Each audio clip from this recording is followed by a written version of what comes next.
कन्या को देखकर नारद मुनि चकित हो गए और बोले, राजन, यह देव कन्या के समान सुंदरी महाभाग कन्या कौन है?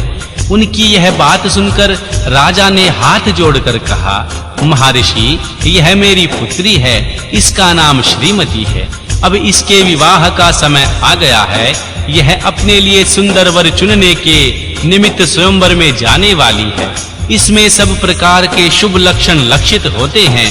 महर्षि, अब आप इसका भाग्य बताइए।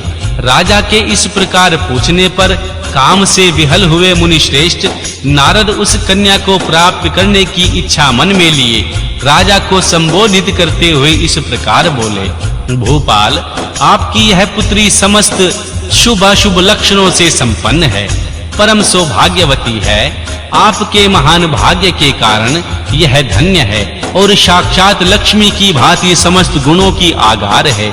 इसका भावी पति निश्चय ही भगवान शंकर के समान वैभवशाली, सर्वेश्वर, किसी से पराजित न होने वाला, वीर काम विजयी तथा संपूर्ण देवताओं में श्रेष्ठ होगा। ऐसा कहकर राजा से विदा ले इच्छानुसार विचरने वाले नारद मुनि वहां से चले दिए। वे काम के वशीभूत हो गए थे। शिव की माया ने उन्हें विशेष मोह में डाल दिया था। वे मुनि मन ही मन सोचने लगे, मैं इस राजकुमारी को कैसे प्राप्त करूं? स्वयंवर में आए हुए नरेशों में सबको छोड़कर यह मेरा ही वर्ण करे, यह कैसे संभव हो सकता है? समस्त नारियों को सौंदर्य सर्वथा प्रिय होता है। सौंदर्य को ही देखकर प्रसन्नता पूर्वक मेरे अधीन हो सकती है, इसमें कोई संशय नहीं है। ऐसा विचार करके काम से विहल हुए मुनीश्वर नारद भगवान विष्णु का रूप ग्रहण करने के लिए तत्काल उनके लोक में जा पहुँचे। वहां भगवान विष्णु को प्रणाम करके वे इस प्रकार बोले, भगवान, मैं एकांत में आपसे अपना सारा वृतांत कहूंगा। तब बहुत अच्छा कहकर लक्ष्मीपति श्री हरि नारद जी के साथ एकांत में जा बैठे और बोले, मुने, अब आप अपने मन की बात कहिए। तब महर्षि नारद जी ने कहा, भगवान, आपके भक्त जो राजा शील निधि हैं, वे सदा धर्म पालन में तत्पर रहते हैं। उनकी एक विशाल लोचना कन्या है जो बहुत ही सुंदरी है। उसका नाम श्रीमती है। वह विश्व मोहिनी के रूप में विख्यात है और तीनों लोकों में सबसे अधिक सुंदरी है। प्रभु, आज मैं शीघ्र ही उस कन्या से विवाह करना चाहता हूँ। राजा शीलनिधि ने अपनी पुत्री की इच्छा से स्वयंवर रचाया है, इसलिए चारों दिशाओं में वहां सहस्त्रों राजकुमार पधारे हैं। नाथ, मैं आपका प्रिय सेवक हूँ, अतः आप मुझे अपना स्वरूप दे दीजिए, जिससे राजकुमारी श्रीमती निश्चय ही मुझे वर ले। महर्षि सूत जी कहते हैं, महर्षियों, नारद मुनि की ऐसी बात सुनकर भगवान मधुसूदन हंस पड़े और भगवान शंकर के प्रभाव का अनुभव करके उन दयालु प्रभु ने उन्हें इस प्रकार उत्तर दिया। भगवान विष्णु बोले, मुने, तुम अपने अभिष्ट स्थान को जाओ, मैं उसी तरह तुम्हारा हित साधन करूंगा, जैसे श्रेष्ठ वैद्य अत्यंत पीड़ित रोगी का करता है, क्योंकि तुम मुझे विशेष प्रिय हो। ऐसा कहकर भगवान विष्णु ने नारद मुनि को वानर का मुख दे दिया और शेष अंगों में अपने जैसा स्वरूप देकर वे वहां से अंतर्ध्यान हो गए। भगवान की पूर्वोक्त बात सुनकर उनका मनोहर रूप प्राप्त हो गया समझकर नारद मुनि को बड़ा हर्ष हुआ। वे अपने को कृत्य मानने लगे। भगवान ने क्या प्रयत्न किया है, इसको वे समझ न सके। तदन अंतर मुनि श्रेष्ठ नारद शीघ्र ही उस स्थान पर जा पहुँचे जहाँ राजा शीलनिधि ने राजकुमारों से भरी हुई स्वयंवर सभा का आयोजन किया था।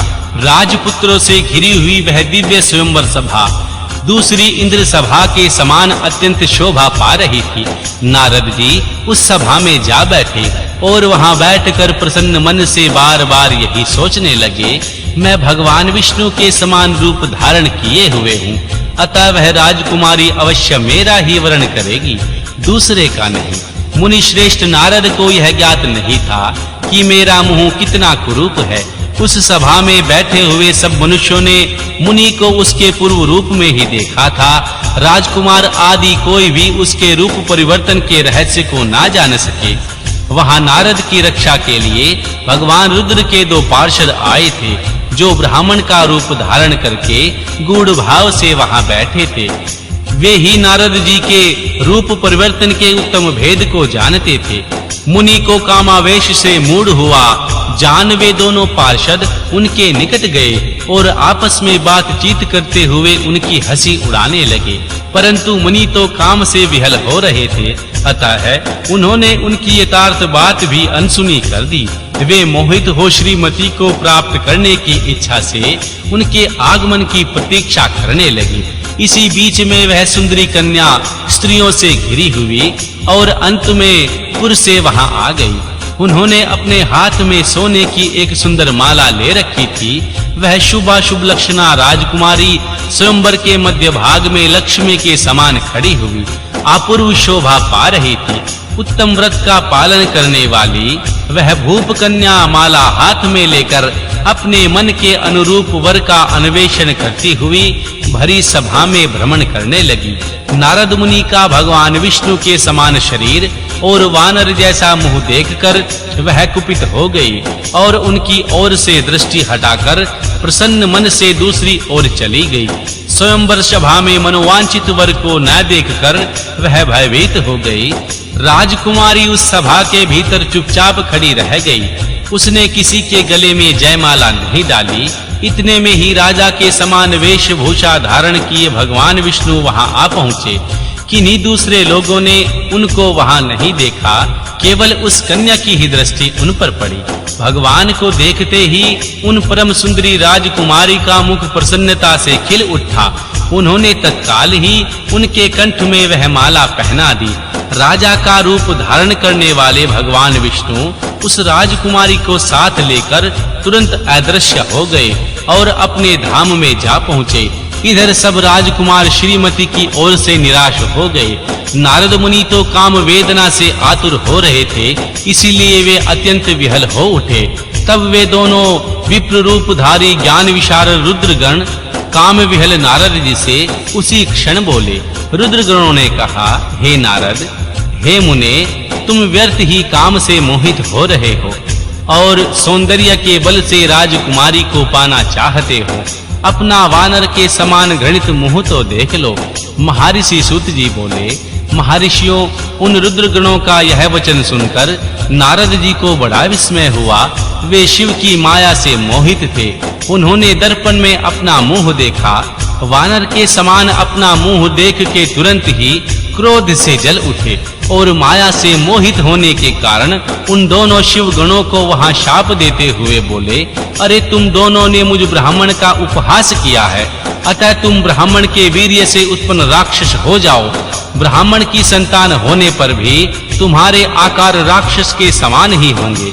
इस प्रकार अपने लिए शाप सुनकर वे दोनों शिरोमणि शिवगण मुनि को मोहित जानकर कुछ नहीं बोले। ब्राह्मणों ने वे सदा सब घटनाओं में भगवान शिव की इच्छा ही मानते थे, अतः उदासीन भाव से अपने स्थान को चले गए और भगवान शिव की स्तुति करने लगे।